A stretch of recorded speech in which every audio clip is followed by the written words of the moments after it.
Welcome, and thank you for tuning in to Black Women Amplified, the podcast. Your host, Monica Wisdom Tyson, brings you downloadable conversations that matter to women around the globe. We discuss all things Black girl magic, amplify our voices, and transform our challenges into triumphs. Monica calls on her league of extraordinary women to push our boundaries, share their expertise, and stories of personal transformation. Welcome your host of Black Women Amplified, Monica Wisdom Tyson.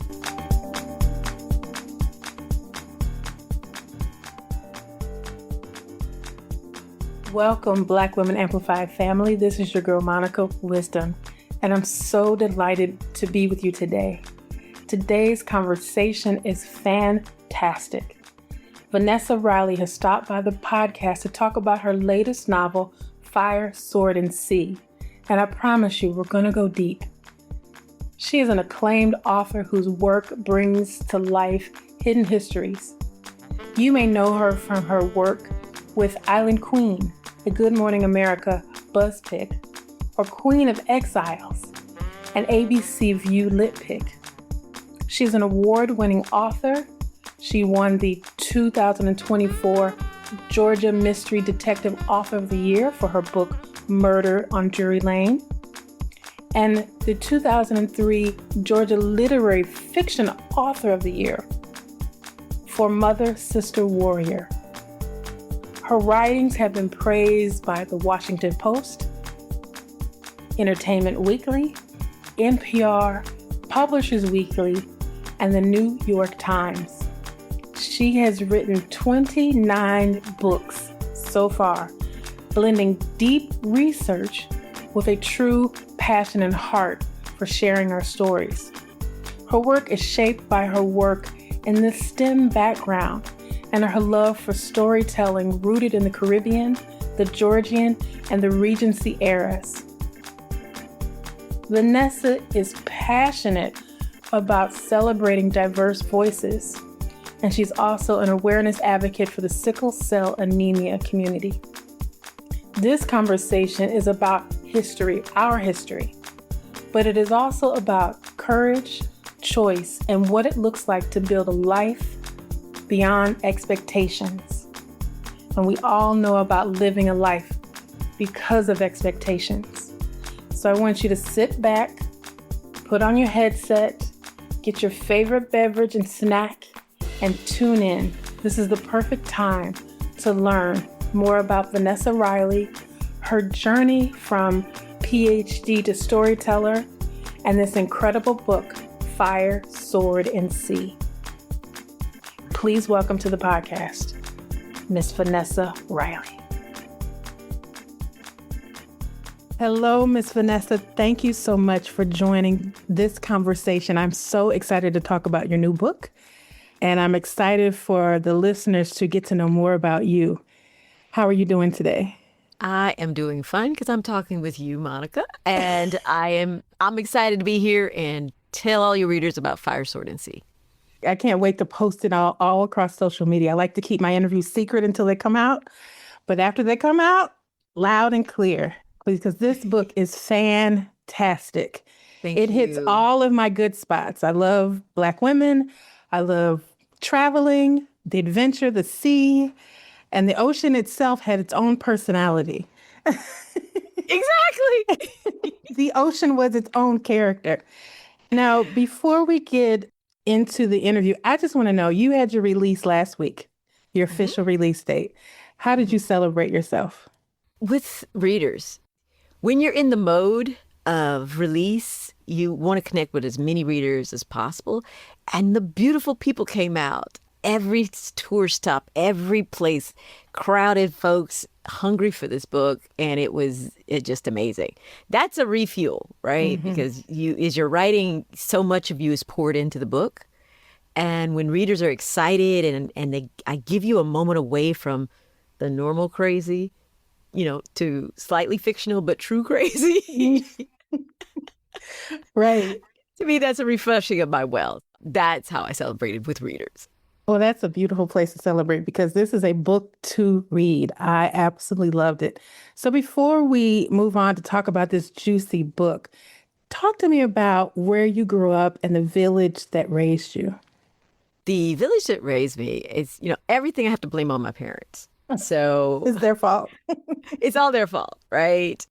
My father was from Trinidad and Tobago, and I was the only girl, so he's always telling me about these stories of women ruling and women, leading rebellions and starting businesses and all these different empires across the Caribbean. And to me, that was so exciting. I find out as an adult about half of them are true. The other half were trying to get us to go to bed, but that's another story. My mom, she's a literature woman. So she's like, my children are going to be very well read. So she got us into Baldwin and Thoreau, Shakespeare, Austen, Maya Angelou, lots and lots and lots of poets. And, to me, it's the best of both worlds because you get this storytelling that's from the soul, and then you get the prose structure from these classics of literature. So I'm at my happiest when I'm writing. So as a child, did you have that creative side of you? Yes, I was very creative, but I was also a nerd, like a math science nerd, right? So it was always the battle of who would win because, I love writing and I'm winning contests. And then I'm also on the science team and I'm on the math club and I'm doing these sorts of things. But my mama sat me down and she was like, baby, I know you like to write, but you need to be able to pay your bills. Okay, I'll be the engineer, Mom. It's true. But now I'm at a point in my life where this is kind of like my second or third career. And I'm so enjoying it. Bringing these women back to us. People that should have been in our history books originally. Bringing them back, bringing them circumstances back, showing that you don't have to be extraordinary or just extremely gifted. You just have to be at the moment, meet the moment, rise to the moment. Absolutely. And this is full of powerful women of all places, from all types of places. Now, you were PhD mechanical engineer, and you said you've pivoted a few times. How did you Yes. make the pivot from engineering to writing fiction? It seems like it's two different parts of the brain. It seems like it's two different parts. And Right. one of my favorite bosses, I was working for General Motors and I was doing a die-cast manufacturing project. And he pulls me aside and he said, Vanessa, this report is too interesting. I'm going to need you to dial it back. Because when you have a gift, it comes out, it's built, it's crying out for an outlet. So after that, I just started writing. I had to write. So I would engineer from 9 to 5. I'd come home and wife and mom. And then I put all them suckers to bed. And then from 10 I noticed you said p.m. all of them. all of them in bed, 10 p.m. to 2 a.m. was writing time. Yes. The house was quiet and I could just sit here and write and write. And to me, it was that capstone of the day, the thing I looked most forward to. But as an engineer, I think it brings something to my writing because I was always taught to ask the hows and why. How is a system structured? Why is it built this way as opposed to some other way? And so when I dig into the past, I'm asking these questions because I want the world to make sense. I want you, when you dive into one of my books, feel like you're right there. And this world, like, even though it may be foreign to you, you don't know the language or the countries, feel like you fit in this world and you're observing it. And so, sometimes I have to hold myself back from getting too nerdy. But don't give me a French court document. I will sit here and translate it just so I can get the goodies for a book. Get all the things. That's beautiful. So just one more question about you before we dive in. What did that pivot look like? Because there's a lot of women going through the pivot because of circumstances that are happening in our nation today. And a lot of women don't know how to get out of that upper echelon space to follow your dream or pursue a different idea.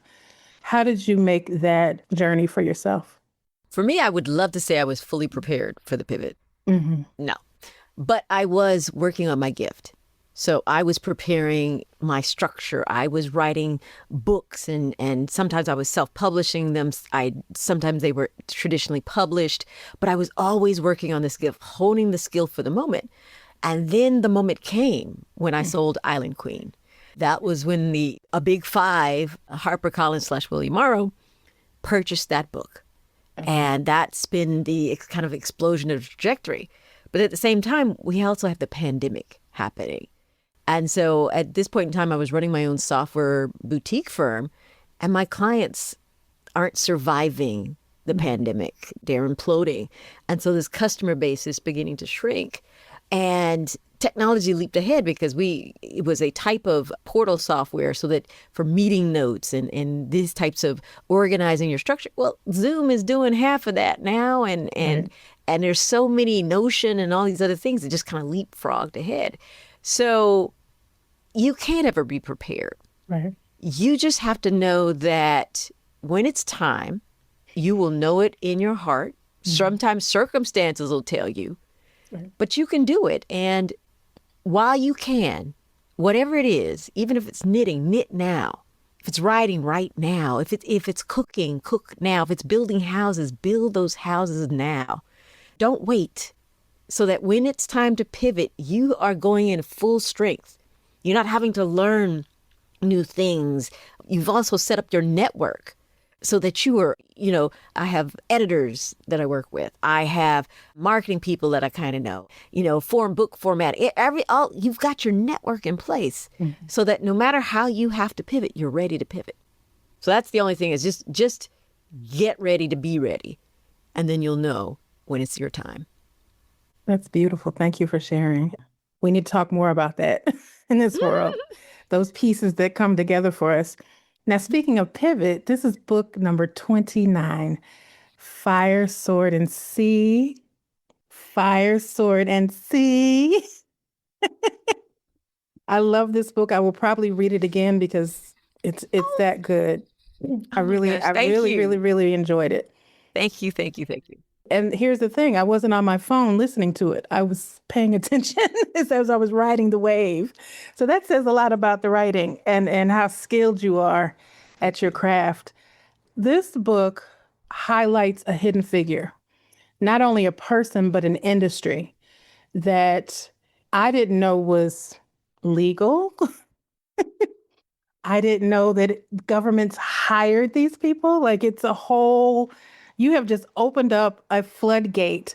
What moved you to actually tell this story? So I was on a writer's retreat in Kingston, Jamaica. I know that's so terrible, right? But anytime I go to a country, I want to see the history. So I'm the girl who's booking the tours to do, to look at different forts or museums, et cetera. And Port Royal has a portion of Fort Charles. Now, for those who don't know, Port Royal is the Sodom and Gomorrah of the Caribbean. Okay. One day, it was destroyed by a tsunami, an earthquake, and fire. Wow. Okay? There's half of it is in the sea. But the half that's left, they've turned into somewhat of like a museum. Mm-hmm. And we're going through, and they're showing me where the soldiers stayed, and they take us to the prison. They were like, would you like to go in? No. I don't do prison, and I don't do old prison. You ain't lose no key and me stuck. Mm-mm. But she's like, but you have to see where the women pirates were kept. And I was like, women pirates? That blew my mind, right? So we're going there, and you could just feel... I'm not sure what it is, but you just kind of feel like there's something special here. And then I asked the question, well, because it was the two famous women pirates, Anne Reid and Mary Bonney, or Anne Reid and I think that Mary Bonney. These are two white women pirates of the 1700s. They call it the golden age of piracy. And I said, well, are there any black pirates? And everybody's kind of stumped. But we all do what we do. We all take our phones and we start Googling and whatnot. And the name Jacquot de la Haye comes up. And I start reading about her and I'm like, oh my gosh, this woman starts the world as a daughter of a tavern owner, so somewhat middle class. And she's waiting tables. And then she rises to not only be a pirate, but a pirate captain. I was like, I have to find out everything. Mm-hmm. But, I think some people might have wanted girls' trip, just a bunch of, Black women on a boat and just having fun. And the seriousness of the times, piracy because Jacquot is not in the 1700s, she's in the 1600s. That is the time when piracy is legal. Okay. And it's legal because the power of structure of the world is shifted. You only have two world powers. And that is Spain, because everybody knows the golden ships, the Spanish Armada. They're taking their stolen gold from South America back to Spain. And the Muslim country called the Mughals. So in two pieces of the world, they have all the gold. And Britain and Prussia and Portugal and the Dutch. Everybody else says piracy is legal because we want you to hit those guys. Mm-hmm. Give us a little cut and we'll sanction it. And then when the big guys say, why did you do this? We didn't do it. It was those darn pirates. Mm. So you have a period of about 50 years where piracy is legal and people are running rampant, doing whatever they want. And women who've been prescribed to this very narrow role of being either a wife or a wench want more. And Jacquot, once again, she's waiting table at her father's tavern in Tortuga. The pirates are coming in and they're telling them how much gold they've won and all this adventure. And you expect her to spend the rest of her life just making soup, waiting for the man whom her father deems should be her husband. She wanted more and she figured it out. And I'm so glad I met her and I'm able to bring her back to you. Well, I appreciate you bringing her to us. Now, one thing that when I opened the book, there was a paragraph at the beginning. It's not in the story, but it's you're honoring the readers. Could you read that for us? Because it's so rich. And then let us know what it means to you and why it was important to put this here. So this is part of somewhat of a dedication for the women who do right, for the women who do wrong for the right reasons, for the women who burn it all down, find beauty in ashes, for the dreamers left behind, keep sailing. To me, it's important as you journey through this book. I mean, piracy is stealing. That's wrong. But it was their vehicle for economic freedom. And that's what they wanted. They wanted economic freedom. They wanted control over their lives. So they did what they had to do in order that. And I think today, there's sometimes we have to do things that we don't want to do, but it's for the bigger goal. It's for our economic freedom. It's for freedom in general. And these women were willing to do whatever to serve the purpose, to get it right in the end. They didn't care about the middle, but to get it right in the end. And I think we need to have grace for those of us who are going to be strictly by the book kind of people, and look at this is their only other option. And I do believe that there's such a thing as holy anger. I think things can happen, and Black women especially are tone policed and told you need to be softer or you need to be quiet about things. And it was a pleasure to write these women who didn't care.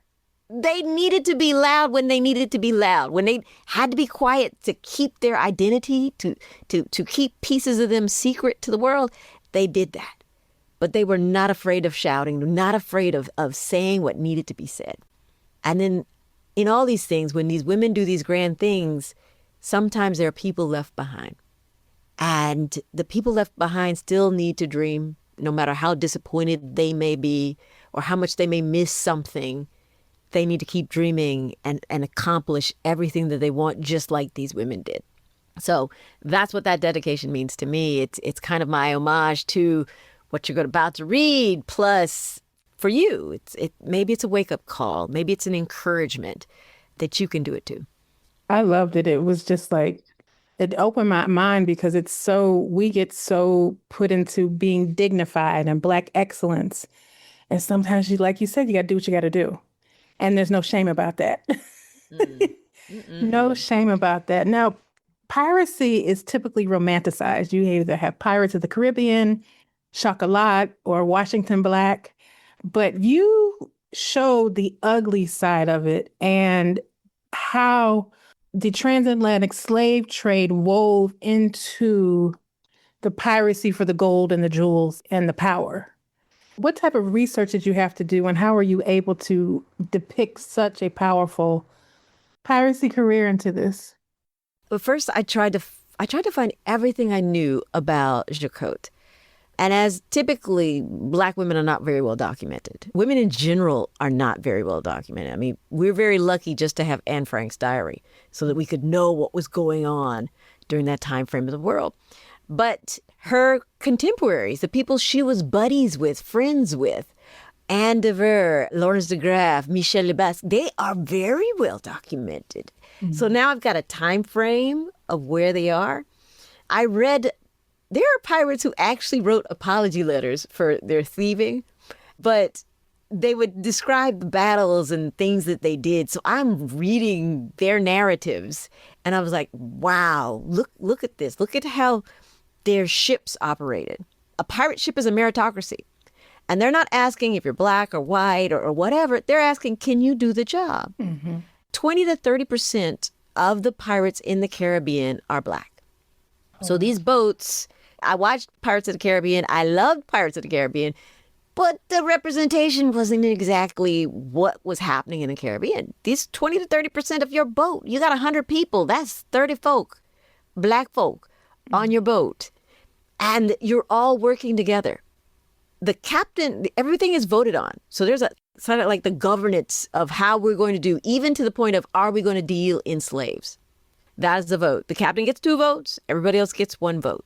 So not half a vote because you're Black. No, everybody gets 1 vote. So it's a very different time. And one of the big things you had to do was determine if you were going to deal in slaves, because this is terrible, but slightly funny meme I saw on TikTok. And they go, it shows a classroom setting and it's this young Black man sitting up front. And he goes, what was the most traded thing in the 1800s? And the Black man, little Black boy raises his hand and the guy goes, correct. And it's funny, but it's truth. We are the universal currency. You hit Spain or you even hit the Mongols, you can't have their goods on their ships. They've got impressive ships. They can come and find you. And if they find their stolen merchandise on your boats, they're going to blow you out the water. They're going to kill all of you. And, they want to make an example of you. So it's going to be a very, very hard way. They're going to make sure that you pay so that they tell everybody else, don't you do this. So the universal value are slaves. So originally, I was looking at some documents and it was a captain's log and he goes, 17 guineas, pewter vase, 5 guineas, this sort of thing. And then I start thinking about, wait a minute, the euphemism of the guinea coin, it says that the gold is from the country of Guinea. But I'm reading Pirate Henry Avery's information and he's calling the whole of Africa Guinea. And then, from the time frame, everybody's dealing in the Caribbean, they're dealing with Spanish silver reals. They're not dealing with English money. Okay. So when that record says 17 guineas, it's not the coins. It's the bodies. It is Africans enslaved, transported. We are the universal currency. And so your pirate ship has to make that decision. Are we going to do it or are we not? And the one rule you have is the majority vote wins.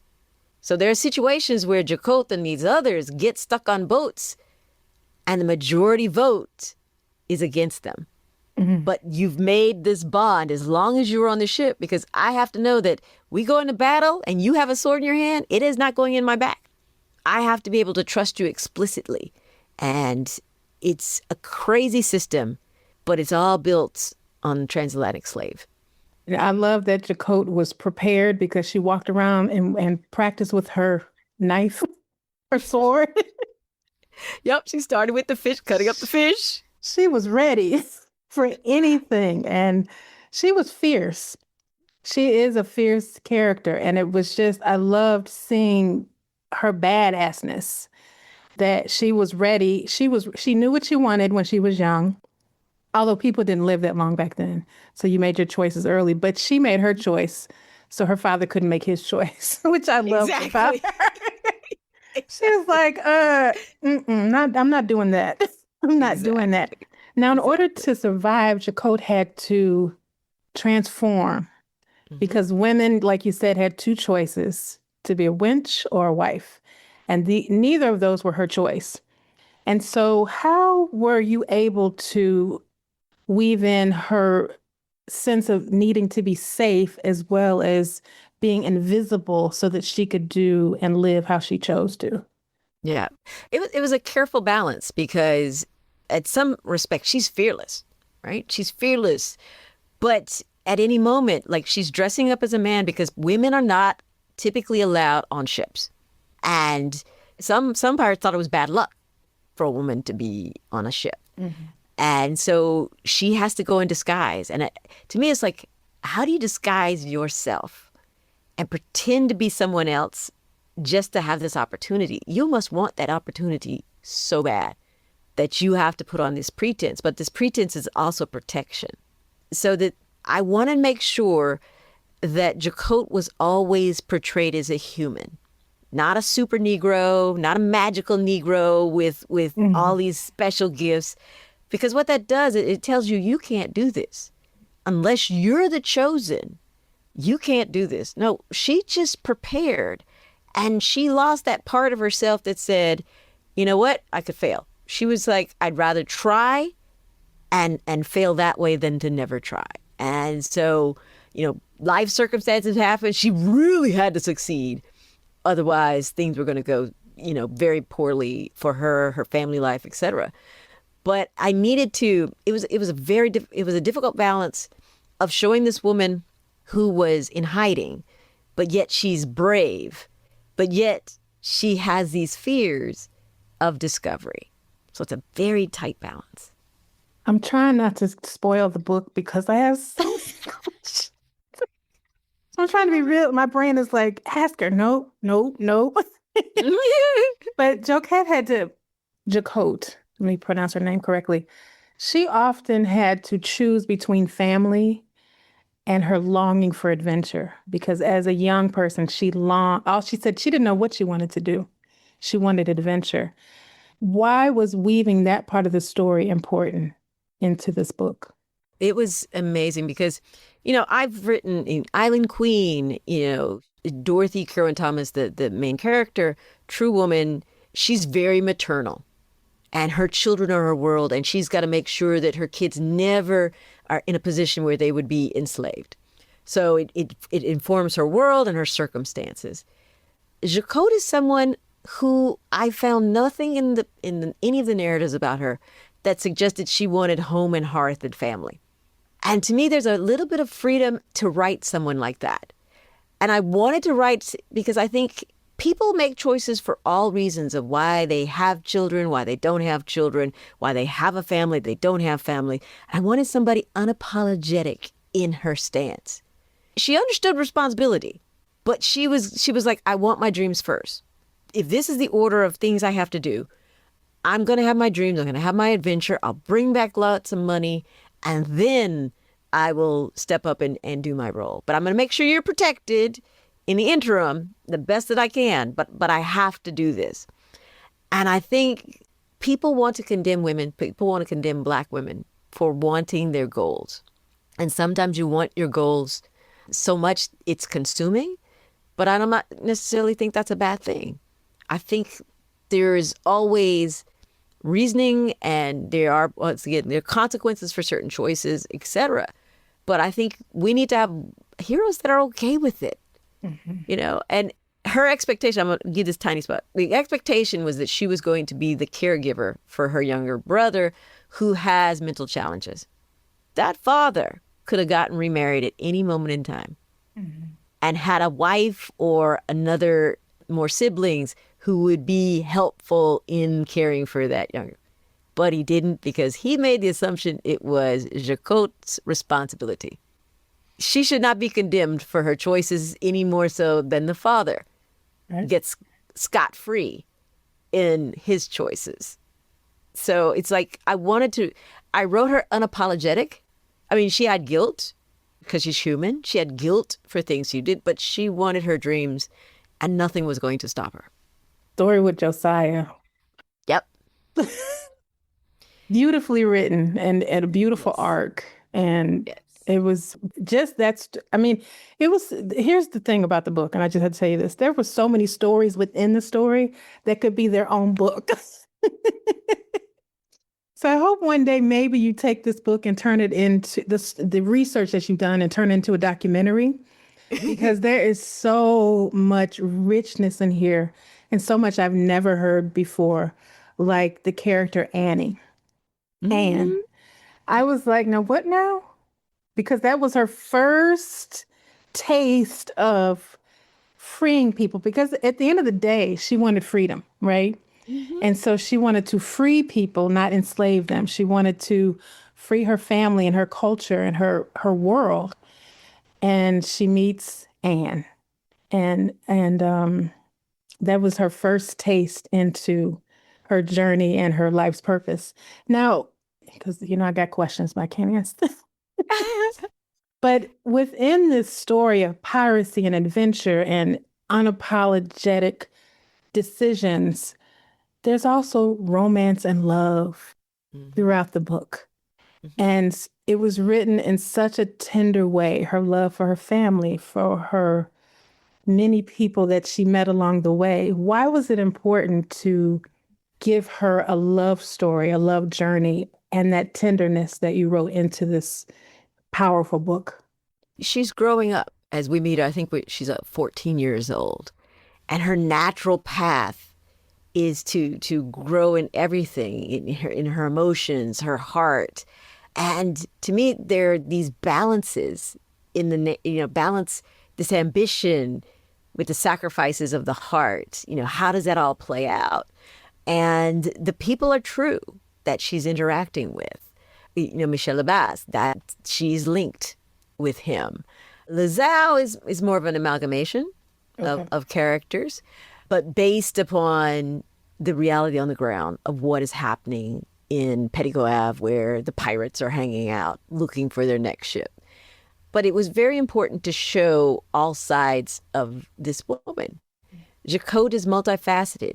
I don't want her to be, I was very careful not to stereotype her. She is not just ultra ambitious. She is ambitious, but she has a heart that can be broken. She's wistful. She loves her found family in her crew. They become, where things that have been taken from her, they fill in the gap. And she cares for them, and she's willing to die for every single one of them. And so to be able to see this character in all the different facets. But to me, the romance is just a little bit of that extra emotion and helping you understand what this person values and what they think they're missing in their lives. So some of the softness, some of the sweetness, some of the action in these different relationships model what she's missing, what she's hoping for. And it makes her a fully realized woman. She's not just one thing. She's many things. And I think that is important, that we're not put into this little box. We're allowed to have a whole range of emotions, dreams, and desires. And it was a joy to write all of that into this world when you meet Jacquot. It was so tender. And you could feel that she might have been your cousin. She might have been that aunt, that rich auntie that was out doing her thing in modern day. But I thought it was beautiful that she had love, romantic love and romantic love. And the fact that she did everything for love. Yes. She wasn't just out there doing it to be vicious. She had a purpose and a reason in everything that she did. Now, you researched this so well. And there were so many different layers of enslavement that were woven into this book that I had never heard of before. Why was it important to make it a dynamic conversation about enslavement instead of just focused on the transatlantic slave trade? In the 1600s, this particular period in time, In the Caribbean, they think the cash crop is tobacco. It's not until the 1690s that they figure out that it is sugarcane. And that's when the explosion in the Caribbean happens, where you have mass transport. Before that, anybody could be enslaved. And so I want everybody to understand the enslavement may be different. You know, like if you're a French white woman and you're enslaved, because that actually happened, you know, they wanted wives for these retired pirates that are living in Tortuga and different places in the Caribbean. So they would get criminal French women or just trick French women off the streets of Paris, shackle them, throw them in a boat. That's always the same. You're always shackled. The transportation is always the same. The transportation is the same. And then you are alone and you're brought to Tortuga and you're sold off as a wife to a pirate. And if you're not, because you're alone, you have no means, you will be winched out. Now, once that has occurred and you quote unquote, you paid your debt to the brothel owner, you are technically free, but you can't go anywhere really because you don't have a house, you don't have a family. So the lucky ones, and I put that in quotes, would have a husband and their children would be free. But that's not the same as chattel slavery, but it's still enslavement. And everybody can suffer from that. You go to some foreign country and you do the wrong thing or in the wrong place. Foreign powers will enslave you, and it could be extremely brutal. May not necessarily be the same as chattel slavery, but it is dangerous. It can be lethal, and it is complete taking away of your freedom. And I would love for conversations to just sit on that. Mm-hmm. Just sit on that, because it's a unique experience that really ties everyone together. Mm-hmm. That we all could be enslaved. And as you know, we're looking at this world and things are happening, and all of us are suffering in some form or fashion. That type of unifying, harm, mm-hmm. I think we need to think about and wonder what we do on a collective basis or individual basis when there's universal harm. I always tell people, I said, we've all, no matter your race, your culture, the time period, we've all had a version of Jim Crow. We've all had a version of enslavement. It is not there. The how it's done may be unique, but the fact that it's done is not unique. Not unique. Not unique. At all. Now, you have written this book. I love that each chapter starts with a date, so it keeps me in the space of, because there's so many things that remind me of right now. Like you could up the date, change the names of the people, put it in a different location. And this is a very modern story. Were you conscious of that when you were writing it, or is it just nothing changes, everything stays the same type of vibe? I was conscious of the lessons of empowering women. That part I was conscious for. I had no idea that the world we live in, we're back to being pirates in the Caribbean. I mean, that's literally happening, okay? I never thought we would be here. I never assumed we would be here. So it feels very prescient. And I think conversations on how to resist, how to act in unison, how to step out on your own sometimes and be that person to be the crier of justice, to have holy fire, to holy anger, and to display it. I think there's so many conversations. I had a friend who told me, Vanessa, you wrote a book on women's leadership? And I was like, what are you talking about? And the way she explained it, I was like, oh, yeah, because there's different models of storming and norming and all these different things throughout the book. I think so many rich conversations can be had, and universal conversations that can be had looking at women pirates. And it's so interesting because when I was thinking about it over the last couple of days as I was preparing, I was like, oh, wait a minute. We have pirates running around here right now that are doing the exact same thing that is happening in the book. And we have some very brave women who are risking it all to resist it. And it's just like, my head just exploded. I'm like, oh my God, literally, we can move this book into the 60s. And we can move this book into 2026. And the context is the same. The content is the same, I should say. And it's like nobody thought we'd be here, right?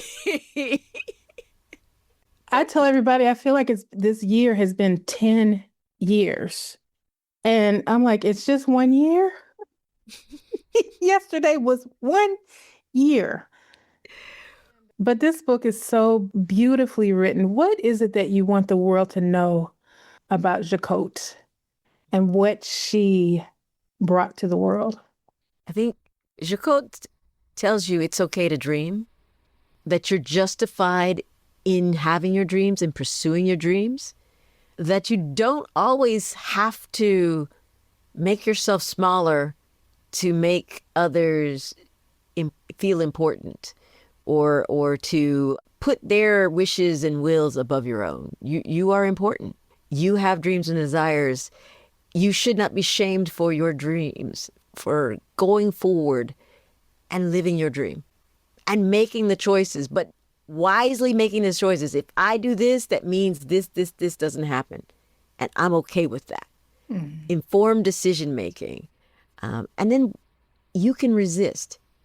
However small the action, however big the action, you can resist. You have the power. You don't have to be magical. You don't have to be chosen. You just have to be ready. Ready to go forward and lead. And that's exactly who she was. Now, you have a big world yourself. I mean, you could write your own memoir.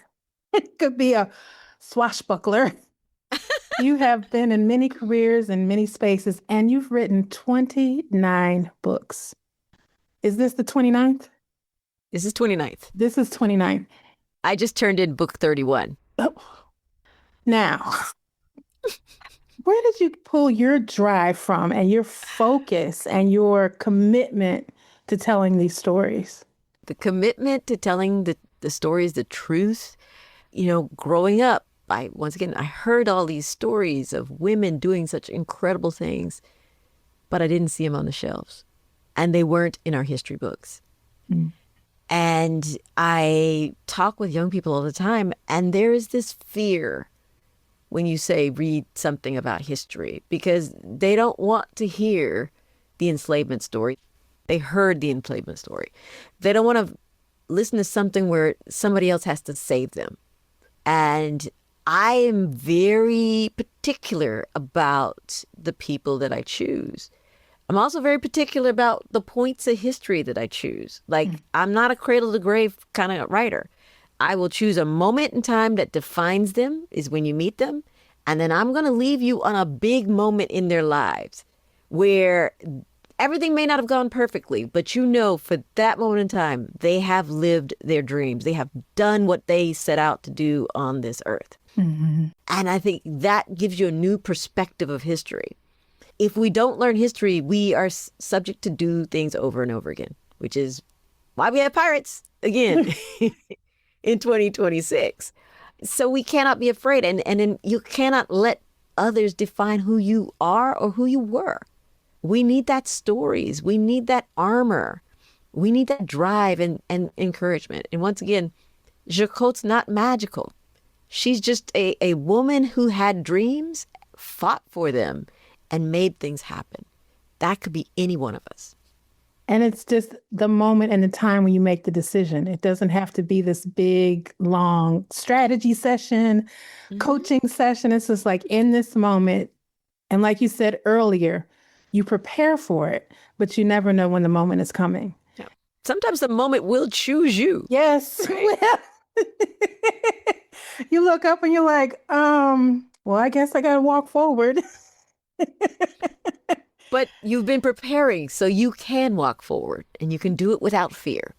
We can all have trepidations about, is it going to go well? Is it? But to do it knowing, look, I'm okay. I've prepared. I know I can do this. And unfortunately, the opportunity's here. So I'm going to go full bore. Or maybe I've chosen this opportunity in this time frame and go for it. That's the best scenario. Now, writing this book, I know that being a creative person, every project shifts us in some type of way. What did you learn about yourself while writing this book? 2.5 years, you said? Researching, going through all the details. What opened up for you and what shifted in you? Yes. The most interesting thing was I hear these writers, they talk about, well, the character came to me and they make it sound all spooky and spiritual. And I'm like, I do the research, the story is here. This time a character came to me and I was like, and told me what their story was. And I was like, are you sure this is your story? And this is the story. And they hung out until I wrote that story. So I was like, okay, that's a real thing. That was strange. Not sure I want that again. But it was, you always grow and you always learn something new. There are identities in this book. Everybody has a part in this history, which I am so very proud of. But we went through the paces. We had sensitivity readers. I had questions whether this was my story to tell. Mm-hmm. One character said yes, and this is how it's going to go. And I said, okay. But you always have to ask that. And then I realized I have this opportunity. This is a very rare opportunity. Not everyone gets this opportunity. And so I've got to write the book of my heart and write it to the best of my abilities, bring in all my research, bring in sensitivity readers, and let's just go for broke and tell a story that may change lives. Definitely should impact conversations as people begin to read this book. And I'm excited to be the vessel to have brought it to life. Well, I hope you have created a syllabus for this book. There is on my website, and I think on HarperCollins, there is a book club guide with questions, party ideas, maybe a rum drink, everything there to help, because I want book clubs to have conversations about this. I think we need these conversations. I was thinking about, where does this fit in between Bridgerton and the Gilded Age? Where does this story fit in? And there's not enough conversation about the colonies. We always talk about 1776, but we don't talk about that 150 years prior. And as you talk about in the book, this is a big power grab. The Caribbean is a big power grab for these European countries. A lot of people are making a lot of money. Economies are being built off of this constant conflict. And I love how you were very honest about what was happening, very factual about what's happening. I do agree there's conversations, but there's conversations that have to happen about the colonies, especially when people say, I'm from here, I'm from there. It's like, no, the colonies went this way. The expansion of the West went this way. That's a whole different conversation. Very different. Very different conversation. And then you've added in layers with the character Anne and these different people who, the French, the Spanish, the Muslims, the Christians, all of these people gathered in this place and were like, mine. Yes. Just taking everybody's from everything. From the indigenous that are there. And even money laundering. I said, gangsters and pirates. Oh, my.